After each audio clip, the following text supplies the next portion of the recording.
भगवान की जय। गुरुर्ब्रह्मा गुरुर्विष्णु गुरुर्देवो महेश्वरः।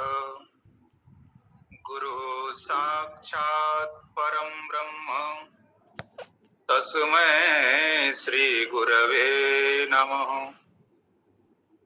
अखंडमंडलाकारं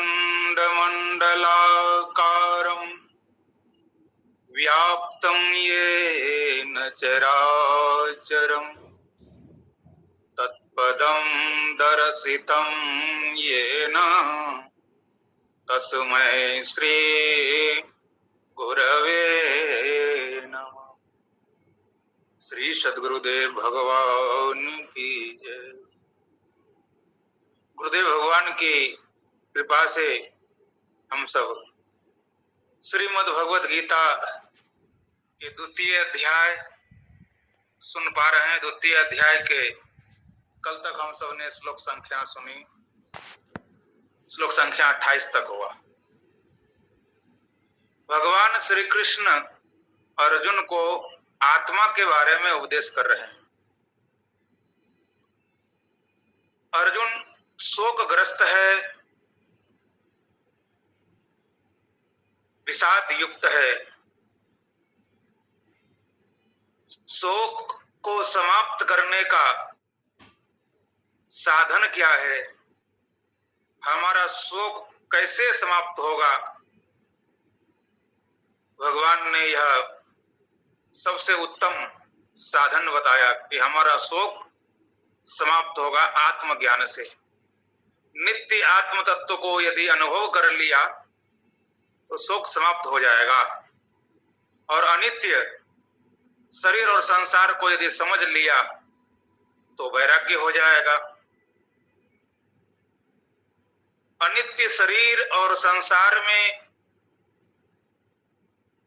कोई वस्तु या व्यक्ति जब हमें प्रिय लगता है और जब वो हमारे पास नहीं रहता या नहीं मिल पाता है तो हमें शोक होता है कि हाय, यह मेरे पास क्यों नहीं आया या क्यों नहीं है।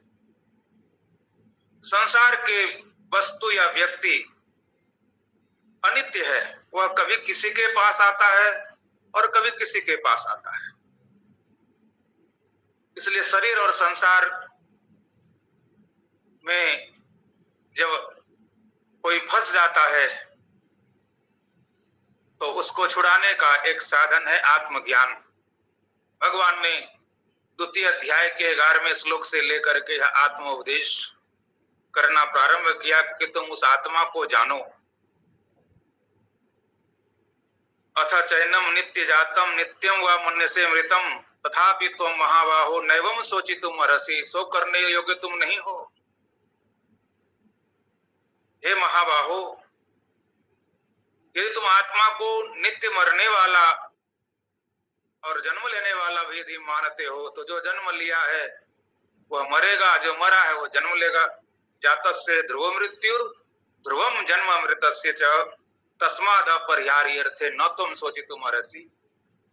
तुम शोक करने योग्य नहीं हो। जिसका जन्म हुआ है वो मरेगा, ध्रुव निश्चित है।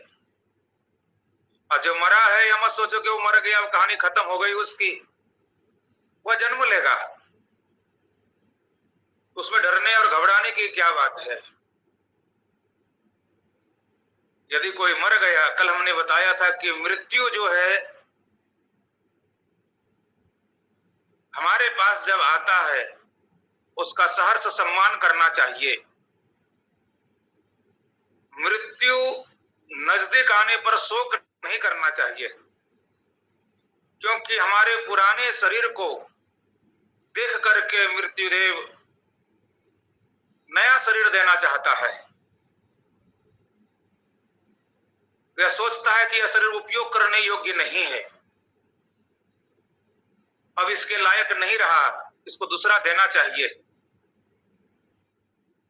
इसलिए वो मृत्युदेव आकर के हमको यह पुराना शरीर वह ले लेता है और नया शरीर देता है। इसमें शोक करने की क्या बात है? हम सब अपने जीवन में काम करते हैं, कमाते हैं, स्वयं शरीर के महत्व को भी नहीं जान पाते। हमारे शरीर की महत्ता क्या है? जब हम बड़े होते हैं, कमाने के लायक होते हैं, योग्य बन जाते हैं, 18-20 वर्ष का जब उम्र होता है, तो सरकार भी हमें चयन कर लेती है, ये काम करने के लायक है, इसको लेना चाहिए। हमारे योग्यता को, हमारे शरीर की योग्यता को, हमारे गुण को देख करके सरकार भी स्वीकार कर ली, प्राइवेट कंपनियां भी स्वीकार कर लेती है और इस शरीर से उपयोग वह ले लेता है। जब हम 40 वर्ष के, 50 वर्ष के, 60 वर्ष के हो जाते हैं, तो वह सरकार भी और वह कंपनी भी कहता है कि अब तुम्हारा शरीर वह काम करने के लायक नहीं रहा, वह भी त्याग देता है। 60 वर्ष उम्र होते ही सरकार को पता चल गया कि शरीर काम करने के लायक नहीं है। हमारे अंदर क्या गुण की कमी है? बल्कि हमको 20 वर्ष से, 25 वर्ष से कार्य करते करते इतना अनुभव हो जाता है कि 60 वर्ष के उम्र के बाद में तो 40, 20, 60, 20 वर्ष हमारा बीता और 40 वर्ष तो कार्य क्षेत्र में बीता, 35 वर्ष कार्य क्षेत्र में बीता। ऐसा अनुभवी शरीर है, पर फिर भी 60 साल के बाद सरकार कहती तुम्हारा अनुभव तो है, तुम्हारे अंदर गुण तो बहुत अच्छा है, पर तुम्हारा शरीर जो है वह योग्यता नहीं रही शरीर में जो काम कर सके। इसलिए शरीर को देख करके सरकार त्याग देते कि अब तुम काम करने के लायक नहीं, रिटायर हो गए। सोचिए, शरीर ने त्याग दिया। लेकिन हम सबको इस शरीर में फिर भी आसक्ति बनी रहती कि हाय मैं इस शरीर को बनाए रखूं। अरे जब सरकारी स्वयं त्याग दिया तो स्वयं को ज्ञान हो जाना चाहिए, यह त्यागने योग्य है। वो जब ये सरकार भी नहीं लेना चाहते, सरकार तो छोड़ो, बेटा बेटी भी 60 साल के बाद इस शरीर को देखना नहीं चाहते। स्वयं को भी अपना चेहरा देखने के बाद 60 साल के बाद लगता है कि मेरे चेहरे में झुर्री कैसे पड़ गया, मेरी चमक कहां चली गई, मेरे कान से सुनाई क्यों नहीं दे रहे हैं, मेरी आंखों से दिखाई क्यों नहीं दे रही है अच्छी तरह से। स्वयं को भी लगता है, पर फिर भी हमको लगता नहीं कि शरीर त्यागना चाहिए। अरे उस समय हमको तुरंत जब शरीर कमजोर पड़ जाए, शरीर में झुर्रियां पड़ जाए, शरीर का जब तेज चला जाए, आंखों से दिखना कम हो जाए, कान से सुनना कम हो जाए, ये सब नोटिस है मृत्युदेव का कि तुम्हारा समय पूरा हो रहा है, तुम्हें चलना है। उस नोटिस को जान करके, उनसे जानकारी प्राप्त करके हमें तुरंत तैयारी रखनी चाहिए कि मृत्युदेव आएंगे और प्रसन्नता के साथ मैं शरीर को त्याग करके उनके साथ जाऊंगा और पुनः वो नया शरीर हमको धारण कराएंगे। खुशी होनी चाहिए। तो मृत्यु आने पर किसी को घबराना नहीं चाहिए, डरना नहीं चाहिए, मृत्यु का स्वागत करना चाहिए। वह पुराने शरीर को, जर्जर शरीर को, असमर्थ शरीर को छुड़ा करके और वह नए शरीर तक पहुंचा देता है और वहां पर पुनः हमारा जन्म होता है। इसलिए इस शरीर के बारे में, किसी के शरीर के बारे में शोक करने की कोई जरूरत नहीं है। जब मृत्यु हो जाता है तो शरीर को लोग सजा धजा करके अंतिम यात्रा में लोग बाजा गाजा के साथ विदाई करते हैं। धर्मज्ञ जो धर्मशास्त्र पर चलता है, सम्मान पूर्वक फूलों से सजा देते हैं, क्या क्या नहीं उसके पीछे लुटाते हैं, खुशी होती है। लुटाने का मतलब क्या, कोई शौक होता तो लुटाता है, मखाना लुटाते हैं, बतासा लुटाते हैं, पैसा लुटाते हैं। क्यों लुटा रहे हैं? आपको शौक हो रहा है, शौक में कोई लुटाता है, अर्थात खुशी हो रही है, इसलिए हम मखाना और बतासा लुटाते हैं और प्रसन्न होते हैं कि चलो जब तक हमारे घर में रहे, परिवार में रहे, इन्होंने बहुत सुख दिया, आनंद दिया, अब ये जहां भी जा रहे हैं वहां भी सबको सुख देंगे, हम इसको आनंद पूर्वक, इसको सुख पूर्वक विदा कर रहे हैं, तो प्रसन्नता के साथ विदा करना चाहिए। 28वें नंबर के श्लोक में कहा, अव्यक्तादीनि भूतानि व्यक्त मध्यानि भारत अव्यक्त निधनान्येव तत्र का परिवेदना परिदेवना, तत्र का परिदेवना। क्या शोक करने का है? पहले जिस रूप को देख करके, जिस नाम को देख करके इतना चिंतित हो अर्जुन, विश्वपितामह नाम जो है ये कब पड़ा? विश्वपितामह का चेहरा दिखना कब से शुरू हुआ? क्या जन्म से पहले भीष्म नाम का कोई व्यक्ति था? भीष्म नाम का और भीष्म का जो शरीर का रूप है वह पहले था, जन्म से पहले नहीं था। और यह जब शरीर पूरा होगा तो क्या यह नाम और रूप रहेगा? नहीं रहेगा। अव्यक्त थे। आदिनी भूतानी, जितने भी भूत है, जितने भी प्राणी हैं, मनुष्य, पशु, पक्षी, कीड़े मकोड़े, जितने भी रूप दिख रहे हैं, जितने भी नाम है, सब जन्म से पहले अव्यक्त ही थे। और जब से जन्म हुआ तब से वो व्यक्त हो गया, रूप ले लिया और नाम हो गया उसका। ये शरीर के नाम और रूप जन्म से मृत्यु काल तक रहता है, और वह रहता है, स्थिर नहीं रहता, प्रतिदिन परिवर्तन होते रहता है।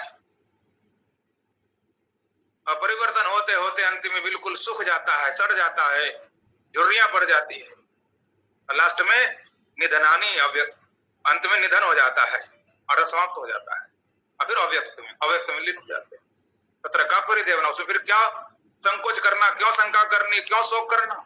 इसलिए शंका करने के, शोक करने की कोई जरूरत नहीं है। मांडुक्य कारिका में एक श्लोक में दिया है, आदावंते च यन नास्ति वर्तमाने भी तत्तथा। जो पहले नहीं था वह बाद में भी नहीं है, तो मध्य में जो दिखाई दे रहा है वह मध्य में सिर्फ दिखता है।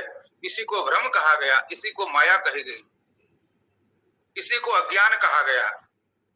इसलिए संसार के वस्तु व्यक्ति में नाम रूप देख करके उसको स्थिर स्थायी रखने का प्रयत्न करने वाले व्यक्ति भ्रमित होता है, और उसको जब नहीं रहता उनके पास तो उनको शोक होता है। इसलिए जब वो अपने पास आए तो बहुत प्रसन्न मत हो, जब जाए तो शोक मत करो।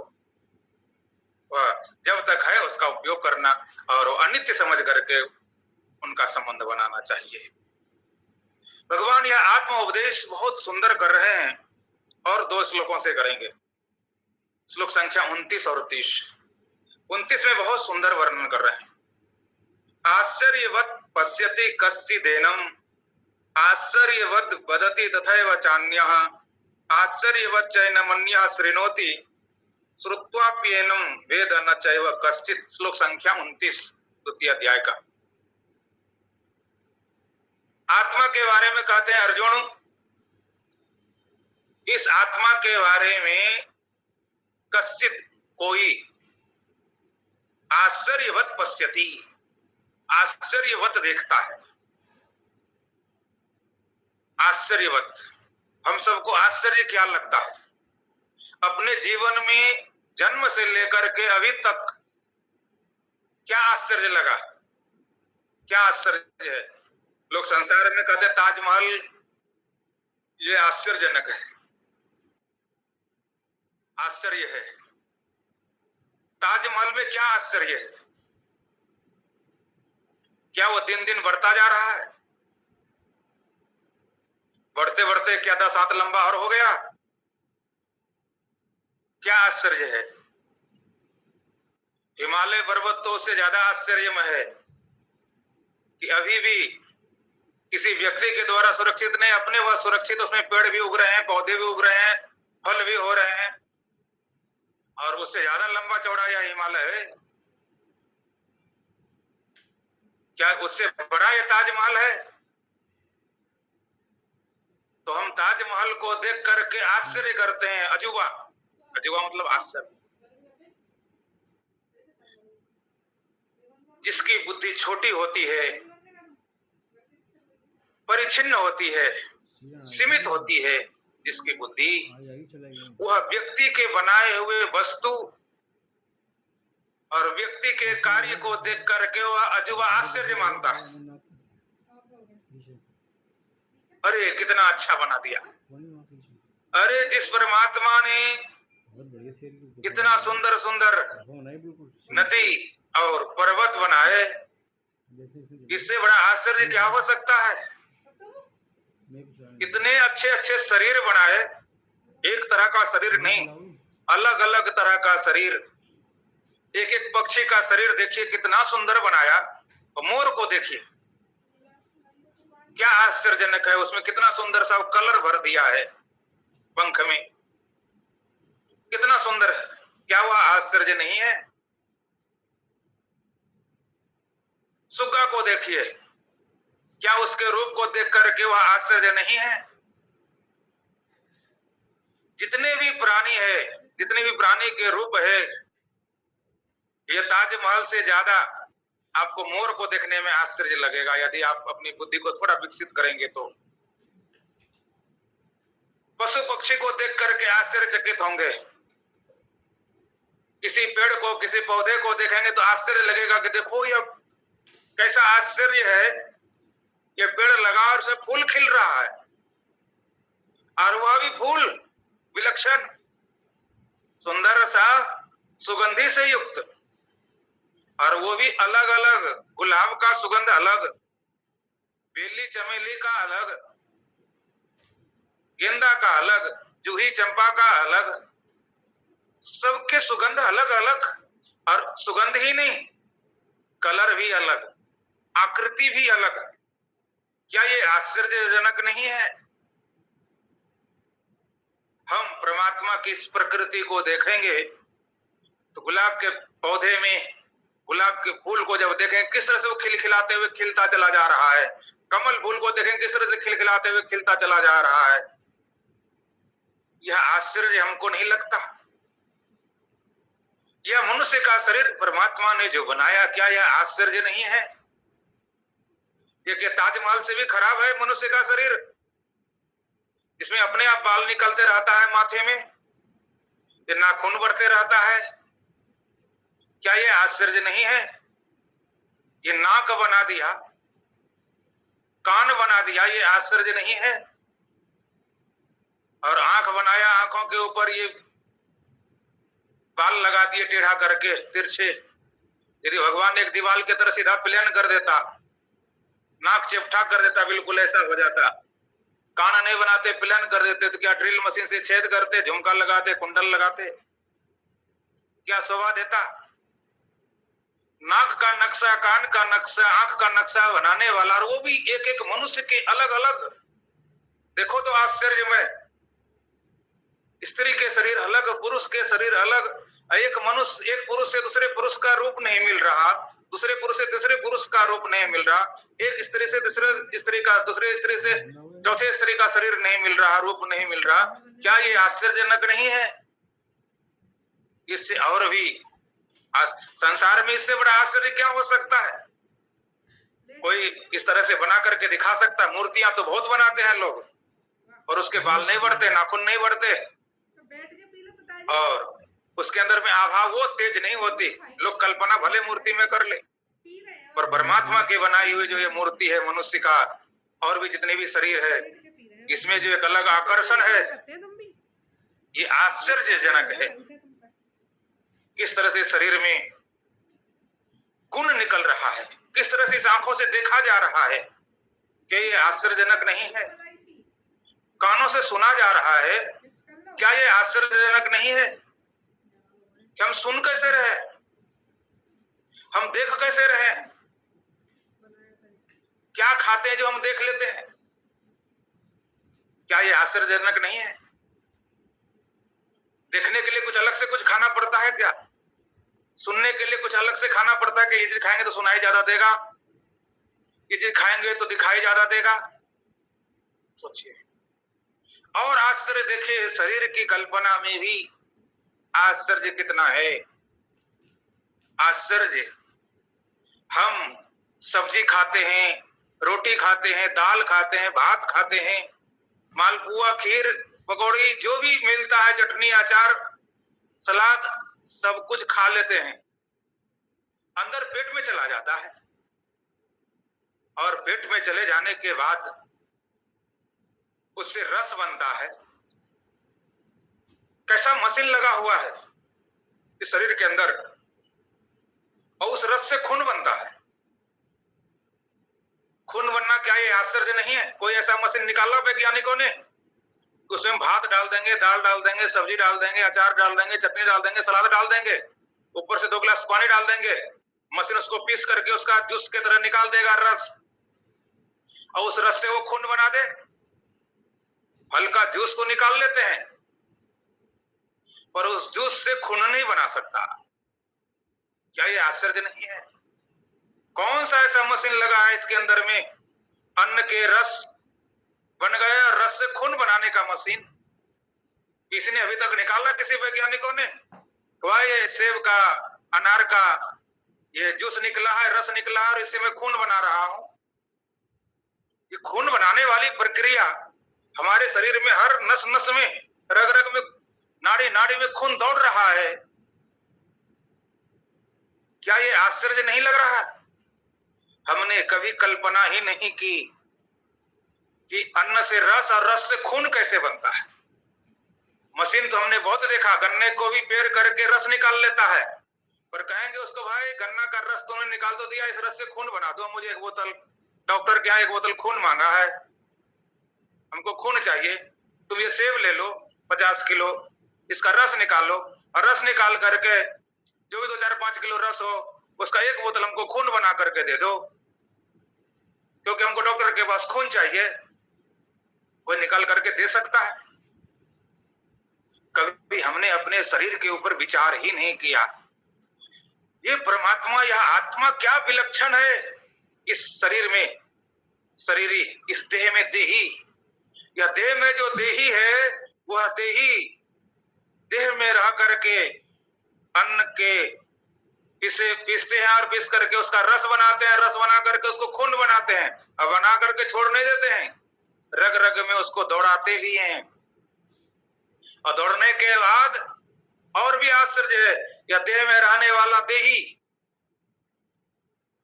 हमारे खून हाथ में पहुंचाया, हाथ काम करना शुरू कर दिया, और वही खून आंख में पहुंचा, आंख देखना शुरू कर दिया। जैसे कि बिजली पंखा में गया तो हवा देना शुरू कर दिया, बल्ब में गया तो प्रकाश देना शुरू कर दिया, फ्रिज में गया तो ठंडा देना शुरू कर दिया, एसी में गया तो ठंडा देना शुरू कर दिया बिजली। उसी तरह से हमारे शरीर में खाए हुए अन्न के रस, और वह रस खून जब आंख में जाता तो देखने का काम करने लगता है, कान में जाता तो सुनने का काम करने लगता है। वह देही बैठ करके क्या कर रहा है मेरे अंदर, इस शरीर के अंदर देही, देह में रहने वाला वह आत्मा। यह आश्चर्य है।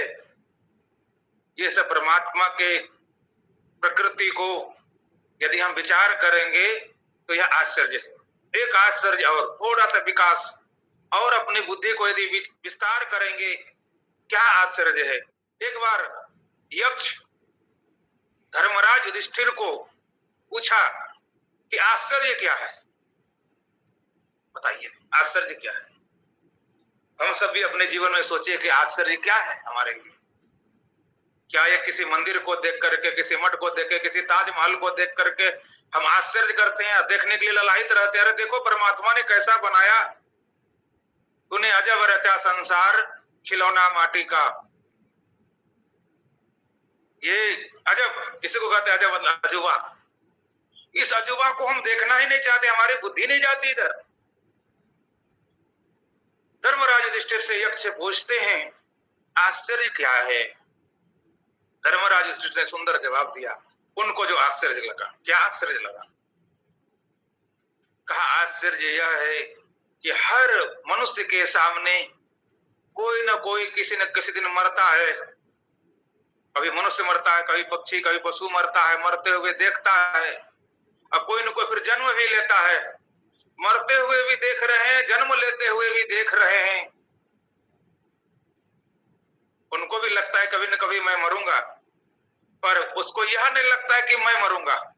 अपने मरने का निश्चय, लोग मर रहे हैं, यह मृत्यु लोक है। इस लोक का भी नाम है मृत्यु लोक, नामे रखा है इसका मृत्यु लोक। मरने के लिए बनाया गया है, इसको रहने के लिए नहीं बनाया गया मृत्यु लोक। मतलब अमर लोक नाम इसका रखता, मृत्यु लोक नहीं रखता।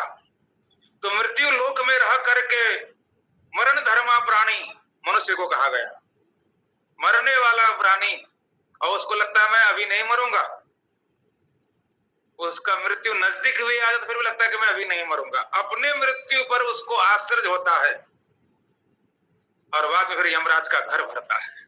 ये आश्चर्य, आश्चर्य की बात और सुन, कितना सुंदर वर्णन किया है किसी ने, बहुत सुंदर भाव दिया है।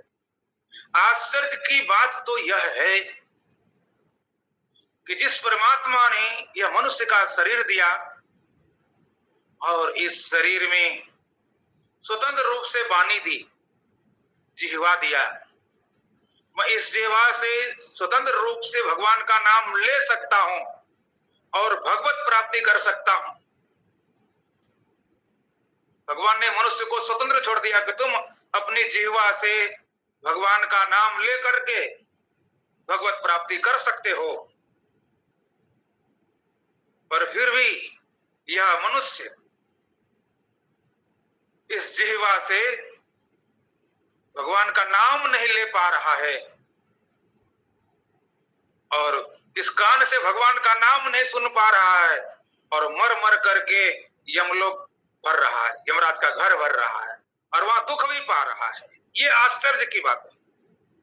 तथापि नरकम यान्ति, फिर भी ऐसे शुभ अवसर प्राप्त कर, मनुष्य का शरीर प्राप्त कर, जिह्वा सुंदर वाणी प्राप्त कर और फिर भगवान का नाम नहीं लिया, भगवान के धाम नहीं गया, अपने स्वरूप को नहीं पहचाना, परमात्मा प्राप्ति नहीं हुई और यमराज की प्राप्ति हुई, यमलोक में जाकर के दुख भोगना शुरू कर दिया। ये इससे बड़ा आश्चर्य और क्या हो सकता? ये तो बहुत बड़ा आश्चर्य है कि मनुष्य को यह अवसर मिला इस जीवा से भगवान का नाम लेकर के, कान से भगवान की कथा सुन करके ज्ञान प्राप्त करके उस नरक से छुटकारा पाए और भगवत प्राप्ति हो, आत्म तत्व का ज्ञान प्राप्त हो और अपने स्वरूप में स्थित हो जाए, ब्रह्म स्वरूप में स्थित हो जाए, ब्रह्म ज्ञानी हो जाए। पर यह मनुष्य आश्चर्यजनक है कि इतनी सुविधा मनुष्य को मिलने के बाद भी यह मनुष्य भगवत प्राप्ति के लिए प्रयत्न नहीं करता। यह सबसे बड़ा आश्चर्य है। सोच लीजिए, आश्चर्य। भगवान श्री कृष्ण कहते हैं, हे अर्जुन, संसार में लोग बहुत कुछ सुनना चाहता है। किसी को किसी की कथा सुनाना शुरू कर दे, वो बिल्कुल सुनने के लिए तत्पर है। पर आत्मकथा जब सुनाना शुरू कर दे तब उसका मन भटकने लगता है, बुद्धि स्थिर नहीं होती, वह अनुभव नहीं कर पाता है, समझ नहीं पाता। यही आश्चर्य है। आत्मकथा सुनने के लिए यह मनुष्य सक्षम नहीं हो पा रहा है। क्या कमी है इसके अंदर? भगवान ने सब सुविधाएं दी, सुंदर कान दिया सुनने के लिए, जिह्वा दी है गाने के लिए, बुद्धि दिया है विचार करने के लिए, और फिर भी इस आत्म स्वरूप का, अपने स्वरूप को अनुभव नहीं कर पाता, खुद का अनुभव नहीं कर पाता। मैं कहाँ हूं, क्या हूं, कौन हूं, मैं आत्मा हूं, यह अनुभव नहीं कर पा रहा है। यह आत्मा के बारे में बता रहे हैं भगवान श्री कृष्ण अर्जुन को कि यह आश्चर्य है कि सब कोई अपने आप को देख नहीं पा रहा। देखने के लिए ही मनुष्य का शरीर मिला है। इस मनुष्य शरीर में तुम अपने आप को देख सकते हो, अनुभव कर सकते हो। कठोपनिषद में यमराज नचिकेता को कहते हैं कि जिस आत्मा के बारे में तुमने पूछा है, हे नचिकेता, आश्चर्य वक्ता कुशलो से लब्धा। इस आत्मा के वक्ता भी आश्चर्य है, बोलने वाला भी आश्चर्य है, मतलब मिलता नहीं। कोई इस आत्मा के बारे में बता पाता है। आत्मज्ञान सबको नहीं दे सकता। आत्मज्ञान के नाम पर लोग आपको कथा सुना देंगे, राम कथा सुना देंगे, भागवत कथा सुना देंगे, शिव पुराण की कथा सुना देंगे, भगवान की कई भगवान के रूप की कथा सुना देंगे, कई चरित्र सुना देंगे। पर उस आत्मा के बारे में बताना आश्चर्य वक्ता, यमराज स्वयं कहते हैं, आत्मा के वक्ता आश्चर्य है। राम कथा करने वाले बहुत मिल जाएंगे और भागवत कथा करने वाले बहुत मिल जाएंगे, पर आत्म कथा करने वाले, आत्मा के बारे में बताने वाले बहुत कम है। आश्चर्यजनक है, दुर्लभ। इससे बड़ा दुर्लभ और कुछ नहीं संसार में। यदि आपको कोई आत्मा के बारे में बताने लग जाए, समझ लीजिए मेरा भाग्य खुल गया और मैं इस आत्मा के बारे में जानूं। जिसने आत्मा को जान लिया, संसार की सारी चिंताएं उसकी समाप्त हो गई, सारा शोक दूर हो गया। तरति शोकम आत्मविद, आत्मज्ञानी शोक को पार कर जाता है। यह यमराज ने भी इस आत्मा के वक्ता श्रोता दोनों को दुर्लभ कहा। यहाँ भगवान भी कहते हैं अर्जुन, इस आत्मा को दर्शन करना, आत्मा का अनुभव करना कश्चित कोई कोई होता है। आगे भगवान स्वयं कहेंगे, मनुष्यानाम सहस्त्रेषु कश्चित् सिद्धये यततामपि सिद्धानाम कश्चिन् माम वेति तत्वतः। तत्व से हजारों लाखों व्यक्तियों में से कोई मुझे एक जान सकता है। पहले तो लाखों हजारों में से कोई एक सिद्ध होगा, पहले सिद्ध ही नहीं हो पाता, और कोई हजारों सिद्ध हो गए तो उसमें कोई एक मुझे जान सकता है, सब नहीं। और तत्व रूप से जानना तत्वतः बहुत दुर्लभ है। इसलिए अर्जुन, कश्चित् कोई कोई पश्यति मतलब दर्शन करते हैं इस आत्मा का, पर जब वह दर्शन करता है इस आत्मा का तो आश्चर्यवत पश्यति, आश्चर्यवत, क्या ये विलक्षण मेरा स्वरूप है, मैं कैसा हूं। मैं अपने आप को इतना छोटा समझ रहा था, एक शरीर में रहने वाला समझ रहा था, इतना कमजोर समझ रहा था। अरे मैं तो सर्वव्यापक हूं, सर्वगत हूं, अछेद्य हूं, अदाह्य हूं, अक्लेद्य हूं, अशोष्य हूं। यह सब उनको अनुभव होने लगता आत्मज्ञानी को, इसलिए उनको और आश्चर्य होने लगता। 11वें श्लोक से लेकर के आत्मा के जितने भी लक्षण बताए, यह सब आत्मदर्शी अनुभवी आत्मानुभवी को यह अनुभव जब होने लगता है, और आत्मा का अनुभव आंखों से, इंद्रियों से नहीं, मन से नहीं, पहले बता दिया गया है। कैसे होगा? आत्मा को आत्मा के द्वारा ही अनुभव होता है, आत्मा को आत्मा से ही अनुभव कर सकते, दर्शन कर सकते, किसी और से नहीं। दृष्ट एवं आत्मनि ईश्वरे, वो ईश्वर स्वरूप को आत्मा में ही देखें और आत्मा से ही देखें। आत्मा ही दृष्टा है, आत्मा ही दृश्य है, और दर्शन करने का साधन भी आत्मा ही है, इसमें साधन भी कोई दूसरा नहीं बनता। दर्शन, दृश्य, दृष्टा, त्रिपुटी सब आत्मा ही है, ये विलक्षण बात है। इसलिए आश्चर्य वत पश्यति, अन्य वस्तुओं को जब हम देखते हैं तो देखने वाला मैं अलग होता हूं, और जिसको मैं देखता हूं वो हमसे अलग होता है, और देखने का साधन आंख, यह भी हमसे अलग होता है। तो देखने वाला दृष्टा अलग, देखने का साधन आंख अलग, अदृश्य भी अलग। ये संसार के विषय वस्तुओं को देखने में अलग अलग दिखाई देता, पर आत्मा को दर्शन करने में, दर्शन करने का साधन जो है दृष्टा आत्मा, दर्शन करने का साधन आत्मा, और दृश्य भी आत्मा। इसलिए आश्चर्यवत पश्यति, आश्चर्यवत दर्शयति, दर्शनम करोति। कश्चित् कोई कोई अपने स्वरूप को आश्चर्यवत देखता है, और आश्चर्यवत वदति, जिसने उस आत्मा को दर्शन कर लिया वह आश्चर्यवत बोलता है, वह आत्मा कैसा है, आत्मा का स्वरूप कैसा है। तो कश्चित् एनम, मो ऊपर चला जाएगा ऊपर वाले लाइन में, अब मो का आ चला जाएगा इधर। आश्चर्यवत श्लोक को तोड़ने का प्रयास स्वयं करेंगे। तो आश्चर्यवत वदति, जिसने आश्चर्यवत दर्शन कर लिया अपने स्वरूप का, आत्मा स्वरूप का, वह आश्चर्यवत वदति। तथा जो अन्य कोई कोई दूसरा जब उनका बोलने लगता है उस आत्मा के बारे में तो आश्चर्यवत वदति, अर्थात आत्मा की कथा जब हम सुनते हैं तो अन्य कथाओं से बिल्कुल भिन्न होता है। राम कथा सुनेंगे तो राम का चरित्र सुनेगा, फलाने जगह जन्म हुआ, उन्होंने दशरथ के यहाँ जन्म लिया, विश्वामित्र जी के साथ गए, खेले खाए, बड़े बड़े असुरों को संहार किया, राजा जनक के यहाँ जाकर के धनुष तोड़ा, सीता के साथ विवाह करके घर लौटे, कई माँ ने उसे वनवास दे दिया, 14 वर्ष वनवास में रह करके साधु संतों से मिल करके धर्म तप किया, और बाद में सीता का जब अपहरण कर लिया रावण ने, सीता को छुड़ाने के लिए रावण से युद्ध करके उन्हें संहार कर दिया, पापियों को संहार करके, और पुनः सीता को लेकर के राम राज्य करने लगा। ये कहानी तो सुनने में हम सबको बहुत अच्छा लगता है, पर आत्मकथा ऐसे यहाँ जन्म लिया वहां मर गया ऐसा नहीं है, वहां खेला वहां खाया ऐसा नहीं है। नित्य पहले जैसा था आज भी वैसा ही है, अभी भी वैसा और आगे भी वैसा ही रहेगा, इसमें कोई परिवर्तन नहीं। इसलिए तो वेद को अपौरुषेय कहा गया। वेद जो वर्णन करते हैं आत्म तत्व का वर्णन करते हैं, श्रुति वेद, और उसी वेद का अंतिम भाग ज्ञान भाग, वो ज्ञान को उपनिषद कहा गया।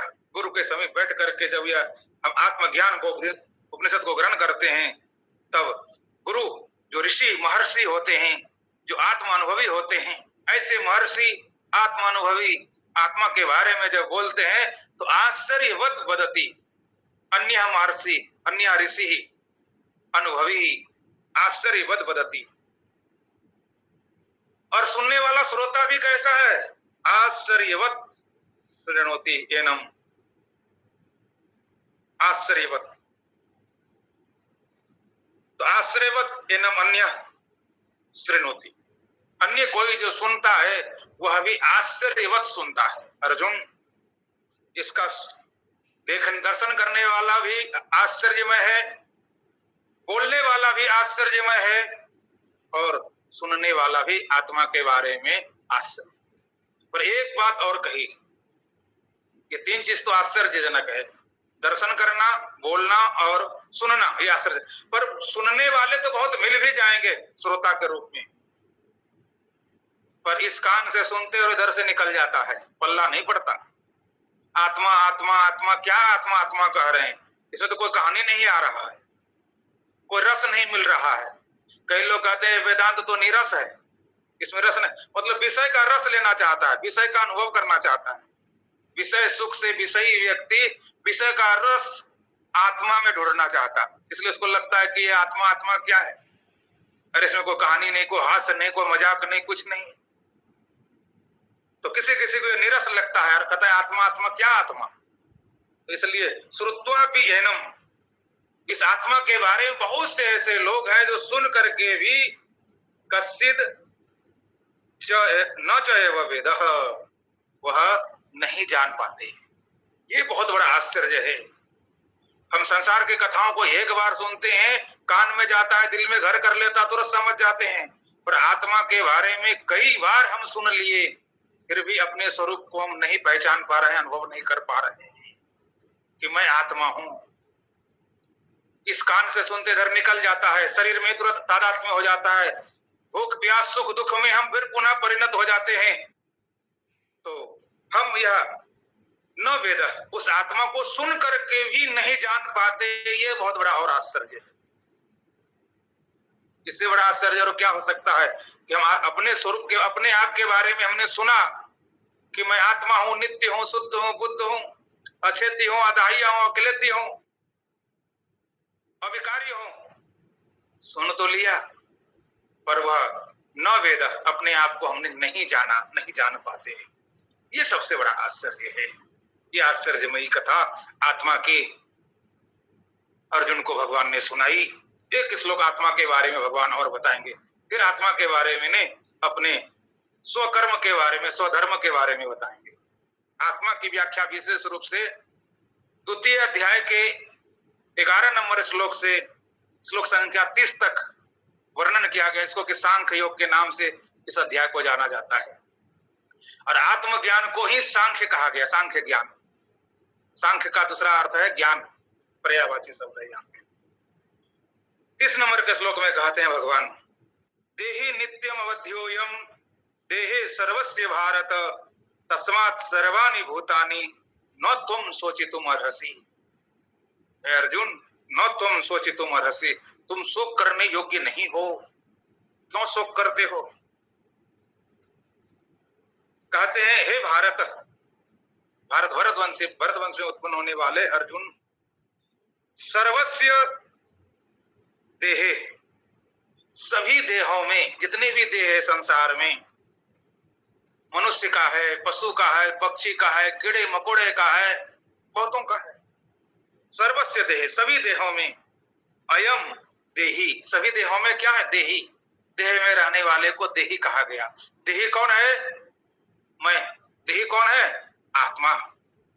सर्वस्य देह, चाहे मनुष्य का देह हो, उस देह में भी देही है।